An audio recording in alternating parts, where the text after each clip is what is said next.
Javé desce para livrar o seu povo escolhido.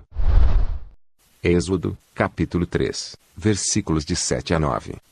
E disse o Senhor: Tenho visto atentamente a aflição do meu povo, que está no Egito, e tenho ouvido o seu clamor por causa dos seus exatores, porque conheci as suas dores.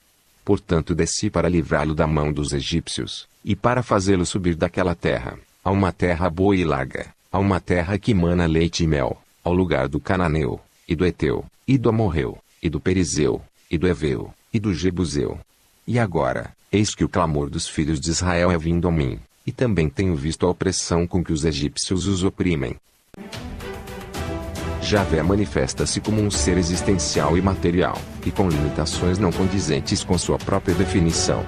Ele observaria a aflição de um povo ao qual escolhera para salvar do domínio dos egípcios, do alto, de onde, diante dessa situação, resolve descer e ofertá-los com a liberdade e com uma terra de maravilhas.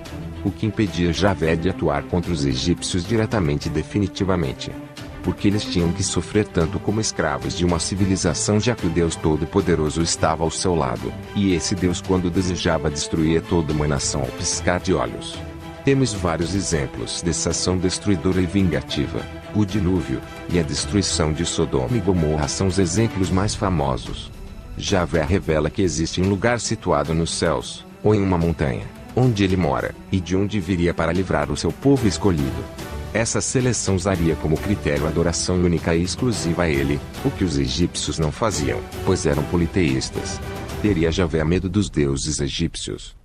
Javé privilegiaria o povo de Israel em relação a tantos outros que ele odiava, os cananeus, os heteus, os heveus, etc.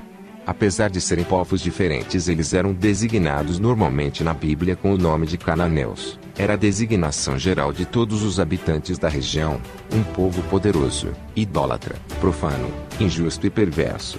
Eles eram os descendentes de Cã, um dos filhos de Noé, e formavam 7 nações distintas. Deuteronômio capítulo 7, versículo 1.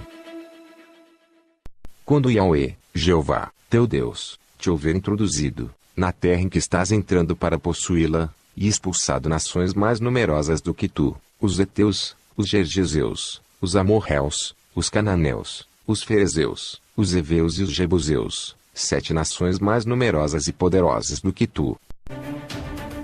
Pelo fato de ter sido criado pela filha do faraó, que o educou na corte como um príncipe do Egito, Moisés provavelmente teve Amon, e posteriormente Atom como seus deuses, pelo menos até seus 40 anos, período em que fugiu do Egito por ter matado um feitor egípcio.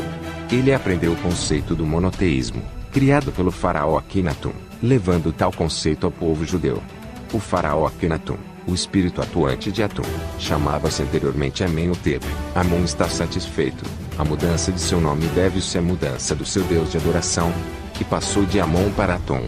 Akhenaton instituiu o deus Atom como a única divindade que deveria ser cultuada, o grande disco solar, o Rei Sol. É muito interessante que o Deus que conversou com Moisés tenha uma característica marcantemente semelhante ao Deus Sol Atom, o brilho do sol.